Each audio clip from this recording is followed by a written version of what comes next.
Shalom and welcome to another edition of Parasha Talk. I'm Rabbi Elliot Malamet in Highland Park at the Highland Park Conservative Temple Congregation Anshe Emet. And joining me, my good friends, Rabbi Jeremy Kalmanowski, Anshe Chesed, New York City, Rabbi Barry Chesler, Long Island. The three of us are in different locations, in our customary locations this week, which is all the well because one of these days somebody's going to come down with COVID. We hope not. We are all doing okay. You're doing okay, New York So City. far, so good. So Okay, far, so good. New We've got a lot of Jersey. COVID in my community, though, so we send Misha Berach to Absolutely. all those folks. Refuah Shlema to all those who are watching and listening to us who may or may not be on the verge. Okay, Beshalach. This is, I don't want to say it's the most important parsha. I do want to say it's an amazing parsha, but it's certainly a climactic parsha. I want to propose that this is a parsha that defines the story, obviously, because we have in this moment this parsha, the moment, the splitting of the sea. They have to emerge on the other side. It's by definition a new era. But first, we're trapped. We're trapped in the desert. Can you take us into the predicament that Israel finds itself, if just as a way of kind of summarizing the narrative up until when they start complaining? Because I think we want to focus a little bit on their. It's really the first complaint. But Barry, just for the sake of on the spot, what's going on in the narrative? So I think the way to understand this is that the Israelites are on what seems to be perhaps an 11-day hike. And they set out in good cheer, probably singing old camp songs. And We're clearly singing Chad Gadya from the end of the Seder from the night before. Exactly. And then at some point, they hear the noise of horses, Right. which they recognize as chariots, and they get very nervous because looking ahead of them, they see a body of water that seems impassable, and behind them, they see the growing cloud of the Egyptian cavalry. All right, so verse 10 expresses exactly what you said. Verse 10, it says, Ufaro hikriv. Pharaoh is getting closer. This is chapter 14, verse 10. Vayisu v'nei Yisrael enehem. The Israelites cast their eyes, they look up. V'hinei Mitzrayim noasea achareim. And behold, there's Egypt behind them. Vayiru me'od. And they are terribly afraid. Vayitzaku v'nei Yisrael el Adonai. And so they scream to God. We don't know what they say. We don't know how they're doing it. They cry. And so here, let's just do this verse, even though we may have done it last year. Was it for a lack of graves in Egypt that you took us out of Egypt? That you took us to die in the desert? What did you do to us? To take us out of Egypt. We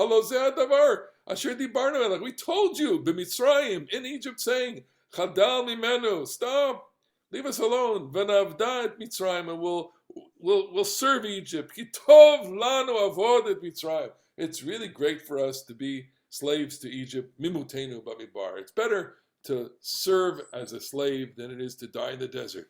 Okay, so let's break it apart for 2 seconds. Jeremy, the humor or the pathos or the irony, the sarcasm, which part would you like? Yes. This is definitely great Jewish humor, right? Oh, Mr. Big Shot, you brought us out here to die in the. Well, not enough graves back in Egypt.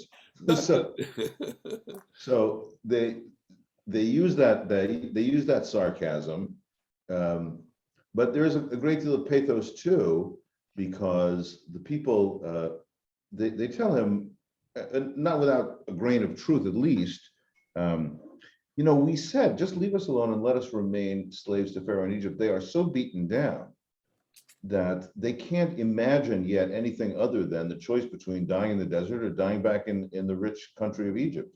So, their frame of reference is Egypt, and they're still Egyptian or Egyptianized. In other words, we think of the Exodus as the time, we call it Zaman Cherutenu, the season of our freedom, But our ancestors who actually left Egypt did not feel free at this point. And what appeals to them is life in Egypt, because for them, the alternative is death in the Midbar, in the wilderness. So I want to offer this reading, and I want you to kind of agree or disagree or debate on this, which is that we are in a trajectory of a learning curve for Moshe, and the people are on a learning curve as well. And humor at its core is about conflict, and it's about power in some way. You know, you can destabilize someone with humor. You can challenge someone with humor, and that the very fact that this is the first complaint, and it comes out in such an acidic way, means that the relationship has to change here, and that they're it's like, I want to say, it's almost like they're an insult comic, right? And Moshe has to kind of figure out how to deal with this, and a new equilibrium of the relationship has to emerge following this. It's a very caustic kind of statement to them, and Moshe is learning here also. Moshe doesn't know what to do with them, and says, I like it a lot. okay, I like what you said a lot. First of all, I think that everything in the Torah, I think the overall scope of the Torah is a learning curve. And I would say that goes from I know, Elliot, that you like the book by Richard Friedman, The Disappearance of God. yes, That God starts off in the Torah, in the very beginning of Genesis, is incredibly present in their lives. Adam and Eve are little children in the garden. God is a parent in the garden, and then leads them progressively until at the end of the Tanakh, God is much less present and people are much more independent. I think that is a great description of the overall arc of the book. I think it's true about the pillar of cloud and the pillar of fire that leads them through the desert. The Baal Shem Tov had the image of the parent who's walking backwards holding the toddler child's hands. And at a certain point, the parent steps away and the child discovers that they're able to walk on their own. And I do think that's an overall vector for the Torah. I think it's true about the people and their capacity for independence. I think it's true about Moshe and his capacity to be a leader. And I love the image you said of the insult comic. So let's imagine that Don Rickles is the Jew who is confronting Moshe at this moment. So say this line, as if you're Don Rickles. were there not? Was it for a lack of graves in Egypt that you took us out to die here? You know, it's like, what are you doing? Larry David is the role of the Israelites here. That's right. No, the Israeli Hayudim Ba'im does this very well. They satirize this scene very well, and they picture Israel as always being complaining. And last week I said, the miracle of the Exodus is that they actually leave without complaining, and it doesn't take long for them to start complaining. They're complaining here. There is, I like what you said about the learning curve, but there is one character here who doesn't seem to learn, and that's God. All God can do is perform miracles. And it kind of glosses over, I think, one of the central moral problems in the Torah, which is, where was God before he shows up in chapter 3 of Sefer Shemot? Right? The people are enslaved, they're complaining, and at some point, God takes note of them. Where was he before then? And as we track the Israelites' complaints in this Parsha, God is going to perform a miracle at each turning point. So we should go into for a second, but I want to just kind of raise the possibility that maybe God is also learning as well. And that, well, so because of that, the point I wanted to make in reference to what you said is that we sometimes give Moses a bum rap because Moses doesn't necessarily have the tools. He's in a new position after all, even though he is relatively advanced in years, and God is not actually helping him learn. He's not training him to be a leader. Exactly. He's just telling him what to do. Yeah, and Moses, I'm going to differ with you on this one. I'm going to differ with you on this one in a couple of ways. Because I think that the overall trajectory is as I said, I think that that God is also learning how to deal with these people and is being an educator. I mean, to the extent that, the Ribbono Shel Olam, the master of the cosmos, is the master of the cosmos. So I don't, want to be irreverent about this, but I think that the relationship is evolving. And just to give a couple of examples, like what you said, Barry, about, I mean, it's obviously a moral problem of human suffering. At every moment, one wishes to say, Shofet kol haaretz lo ya'aseh mishpat, will the judge of all the earth not do justly? Look at these suffering people, you should take action there. They're big G. But I think it is possible to read, first of all, that Hamelech ya'anenu biyom korenu, the king will answer us on the day that we call, that the people's dissatisfaction, Rav Soloveitchik said this, that the people's crying out to God indicates their dissatisfaction with their predicament, indicates the possibility that they can imagine something alternative, and that is the trigger which gets the divine attention. And so that maybe where is God? God comes in when human beings realize that a different possibility is true. But I also think that in a scene that we were speaking about before the recording began, maybe we'll get to in a moment, at a certain point, whether it's Moshe or whether it's the people who are frozen, paralyzed, crying to God, help us, save us, God says to Moses, you got to teach them to walk forward on their own, and help them develop a sense of their own agency, which I think is true, and which I think does happen here in this scene. And then finally, which we may reach, the battle with Amalek at the end of the parasha, I think gives us a sense of powerful Israelites and not just weak ones waiting for a miracle. So I want to just hold off on that question of how they respond to it, and just take us into, just kind of close the page on the pshat of the text as to what is going on here in the text, frame by frame. But the rabbis create in this moment midrashim that are absolutely, they're gorgeous, they're literary gems, and they reveal so many different truths about human behavior. Jeremy, I want you to just, if you can encapsulate, there's a midrash that says that when the people were screaming, they actually divided into 4 factions, and the 4 factions, I mean, and this reflects a certain kind of truth, because they couldn't have all said at once, the same thing.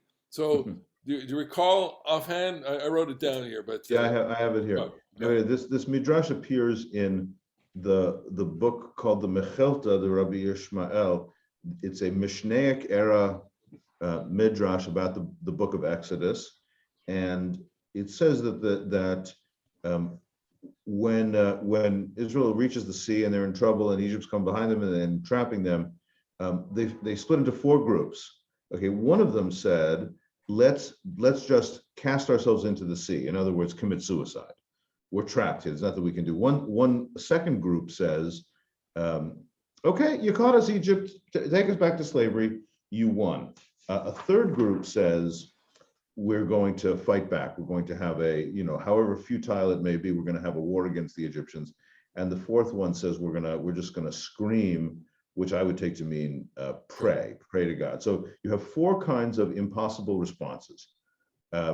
In despair, to kill yourself, in despair, to allow yourself to be taken prisoner, in despair, a different kind of despair, to go on a suicide mission, or just to give up on the human world and turn to God. And about each of this, Midrash says, taking Moses's words in this very verse,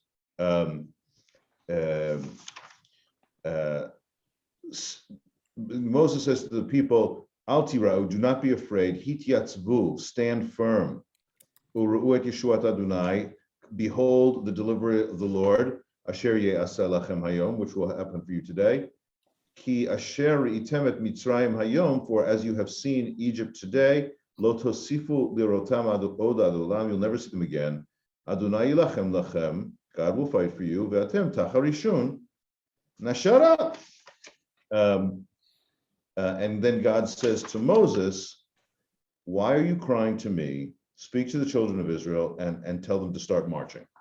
So I read that midrash very interestingly. I think it's kind of insightful about the different ways which people can react to crises in which they think they're really in trouble, with different flavors of despair.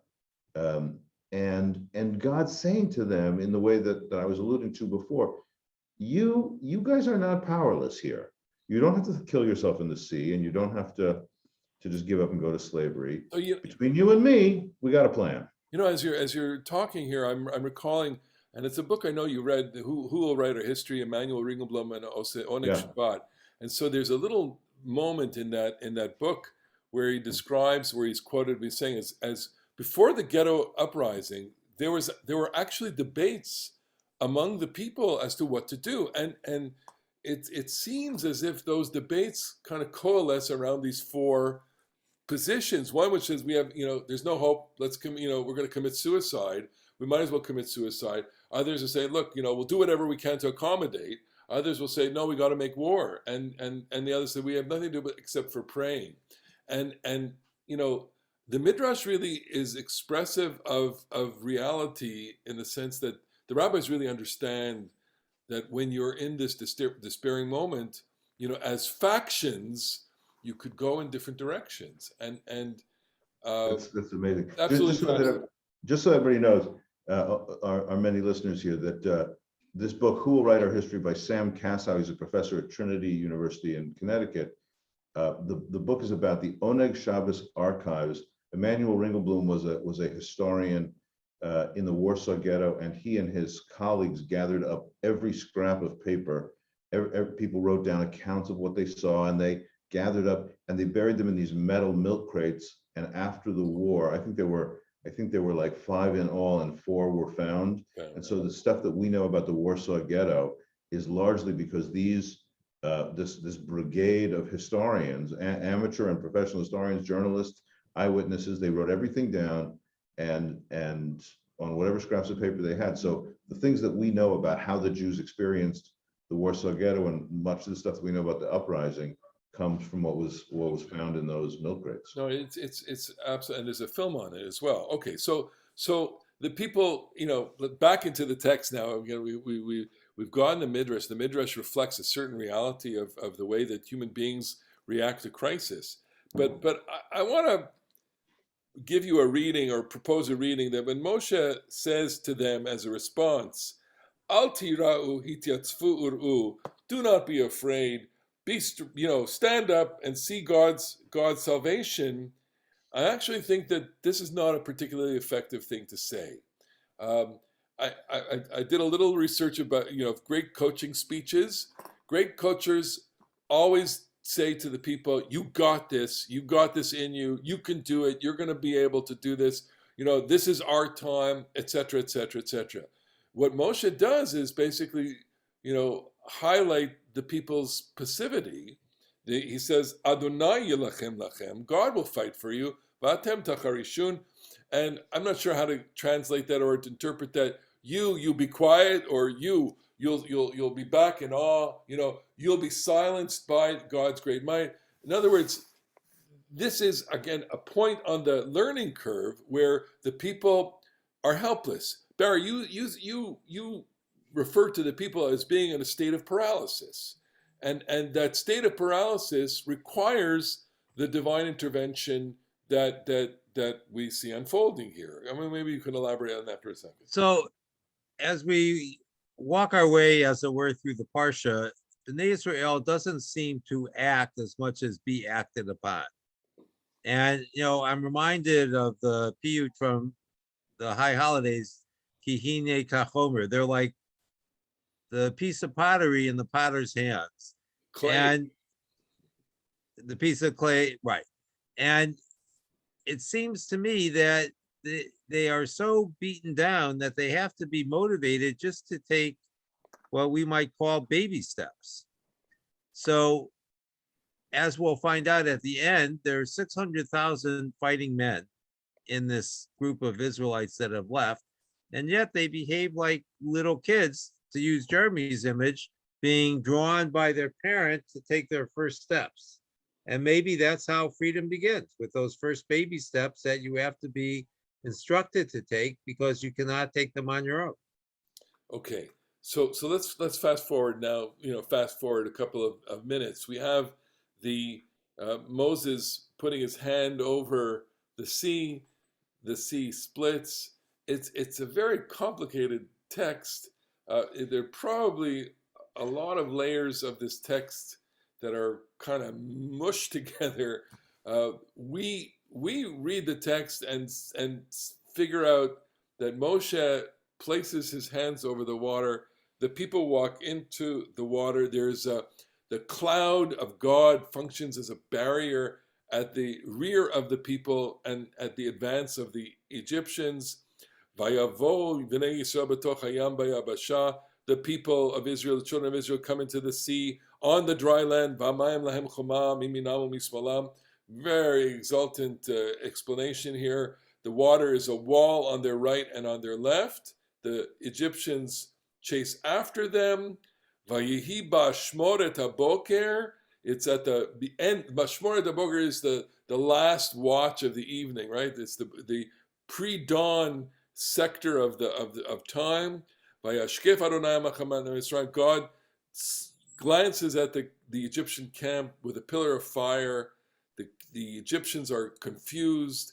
Their wheels of chariots are stuck in the mud, and they want to run back. Anusa mipnei Yisrael, and that's at that point that God says to Moses, "Put your arm over the sea and let the waters cover the Egyptians." And Moses does So, that, and the Egyptians are stirred up like soup in the water.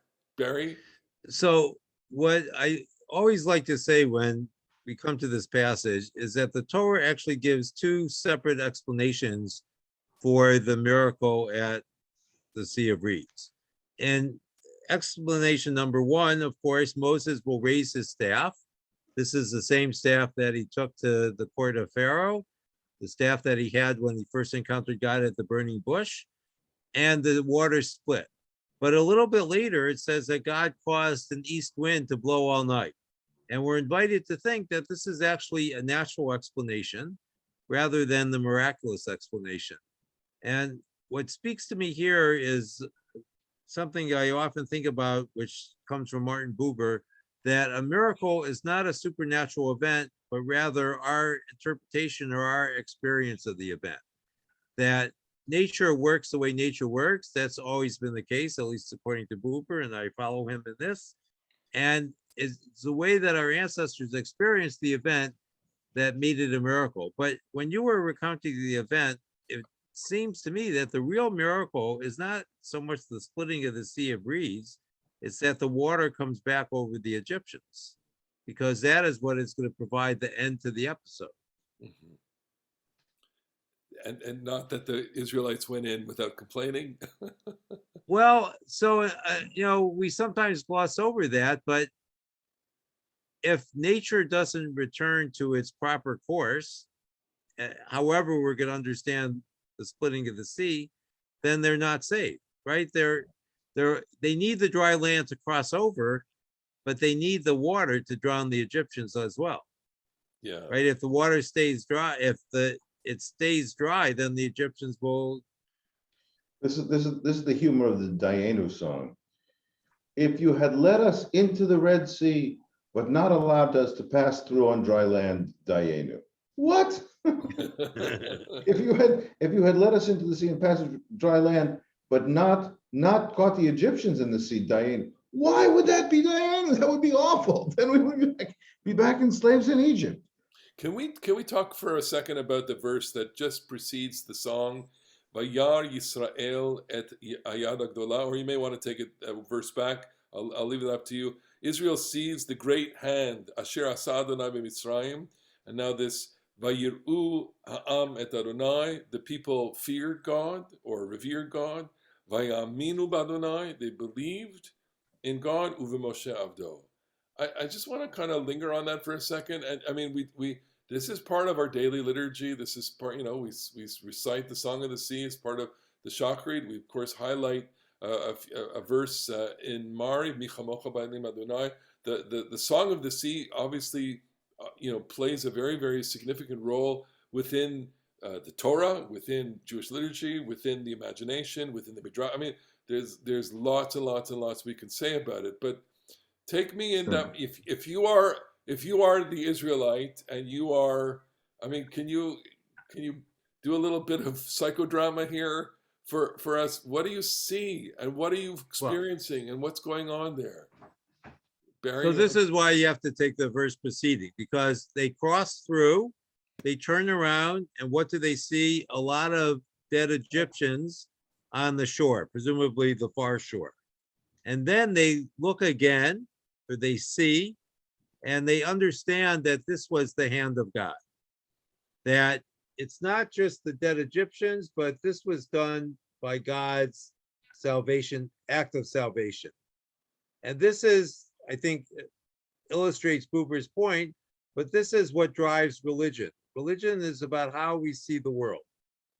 And we see much more, I think, through religious eyes than we do otherwise, because we have to allow our senses, we have to be able to go beyond our physical senses to understand what it is that we actually experience. Okay, so Jeremy, you wanna just give us a meditation on this, or I'll go. Well, I would say, I mean, I want to say something different, not about the question about the verse exactly, but the way it functions in the liturgy. Yeah. In addition to being part of the daily Psuke de Zimra, the sort of morning poetry and psalms that are said before the main service, it is the end of the blessing after the Shema, the Ga'al Yisrael, both at Shacharit and then at evening. At evening, there's one more blessing that follows. But what I would say, the way it functions, maybe just for me, but the way I think it's designed to function is this affirmation that that actually sometimes God actually does work in the world, and that sometimes slaves go free, and that sometimes the oppressors and the tyrants don't catch the poor people fleeing. And that's kind of what makes the Amidah possible. Because you go right from, Micha Mocha, Shira Chadasha, Shibchu Geulim, L'Shimcha Slatam Adonai Imloch Le'olam Va'ed. You sing with the people of Israel that God actually rules and that God is wondrous. And then you say your Amidah, which means that your prayer experience is contextualized in moments of actual, like you try to place yourself in the moment of actual deliverance.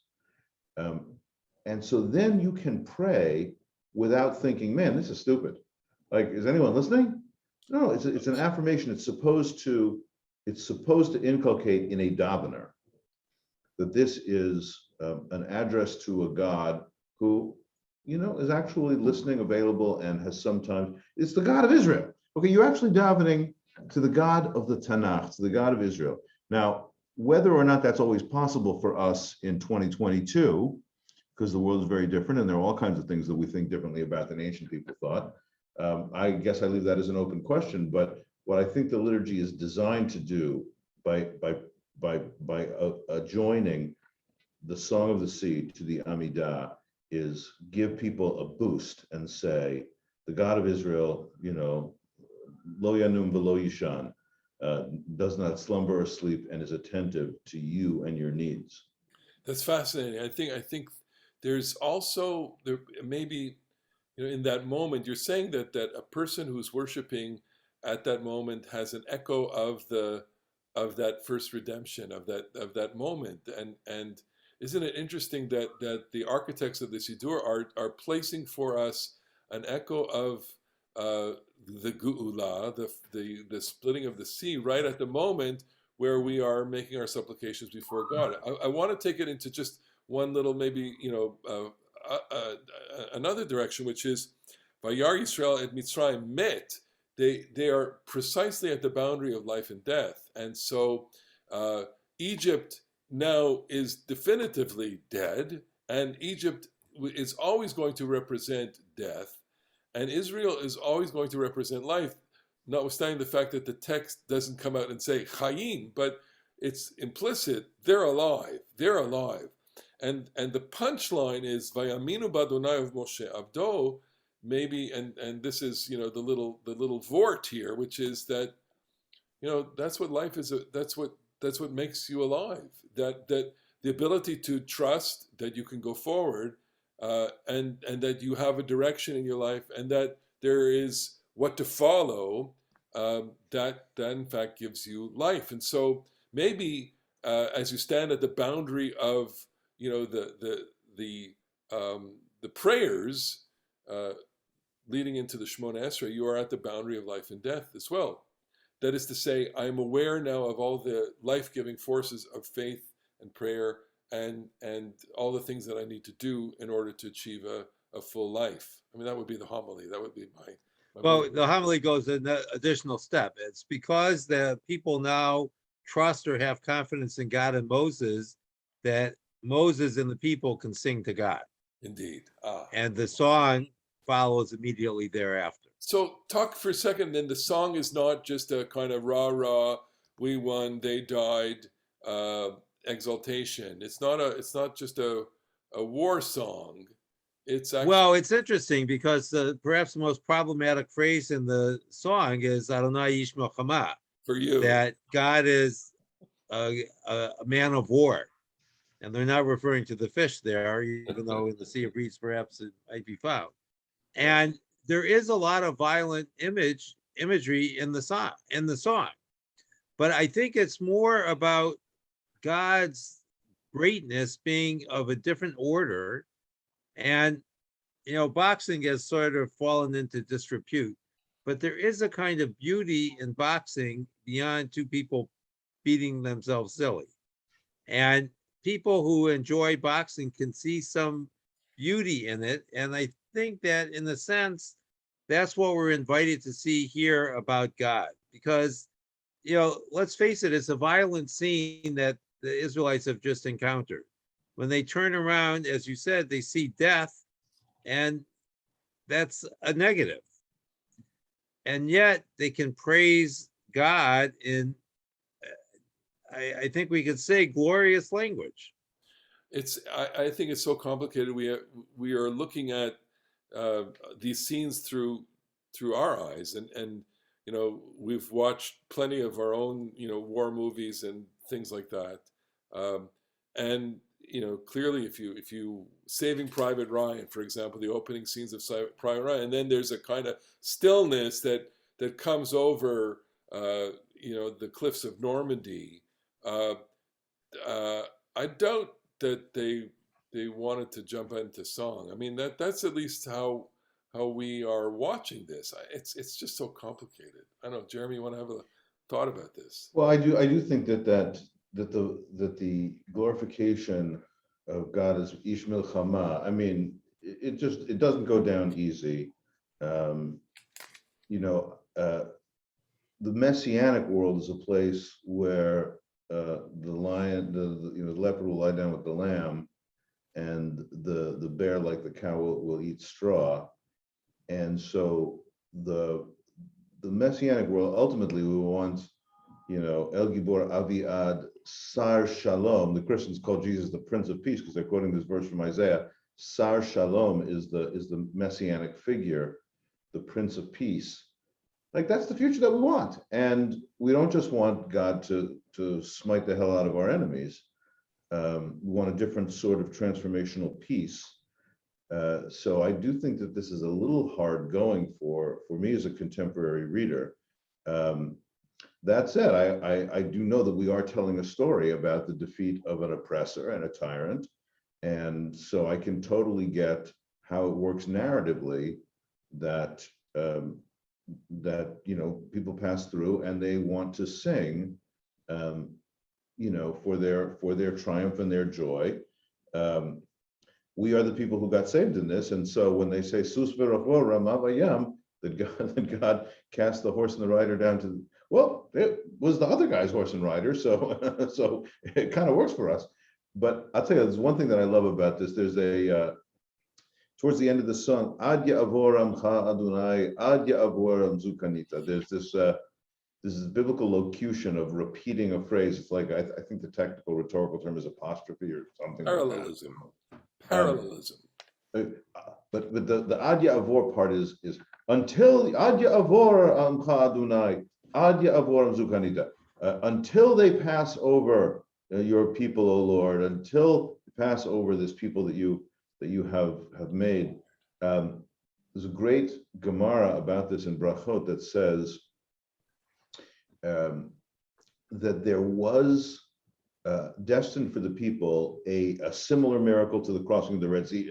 Our listeners may know that crossing the Jordan River is described in the book of Joshua with all the same words as the crossing of the Red Sea. And the Jordan River, by the way, back in pre-modern times was like a river, not like the little stream that we see today. And so you have that. And the Talmud says that there was to be a similar kind of crossing in the day of Ezra, when they were passing back from Babylonian exile back to the Holy Land. And the people just weren't quite worthy of it. So I like that because that Ad Ya'avor Amcha Adonai refers to the first crossing. Moses, children of Israel, Miriam, leaving Egypt. That was the moment that they totally deserved it. They totally got it. They were totally blessed.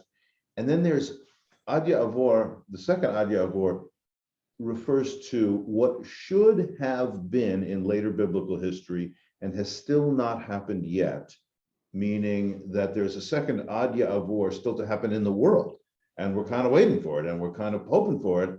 And so to me, it really speaks in a nice way to the rather bloody reality here, but some other yet rescuing, some other yet Yeshua to come, or Geula to come, some other redemption or salvation to come, that maybe is even more surpassing, that'll take us to the era of peace, something like that. That's my homily for today. Man. Wow. Well said. We haven't even finished halfway. We're like professional rabbis or something, aren't we? We are professional rabbis, and we go on too long because we're only halfway through the parsha, and this is where we have to conclude here. We hadn't even touched the complaining and the manna and the slav and the war Amalek at the end, all of which is worthy of hours and hours of discussion. But we are so thankful that you have joined us for this half hour of a conversation. You can see that we really get going here and have lots to say about it, lots to think about it, many questions about this great story, this great text, and what makes it so great. So until next time, we want to say Shabbat Shalom. Thank you for listening and thank you for watching, and we'll see you next time on another edition of Parasha Talk. Shabbat Shalom. Shabbat Shalom.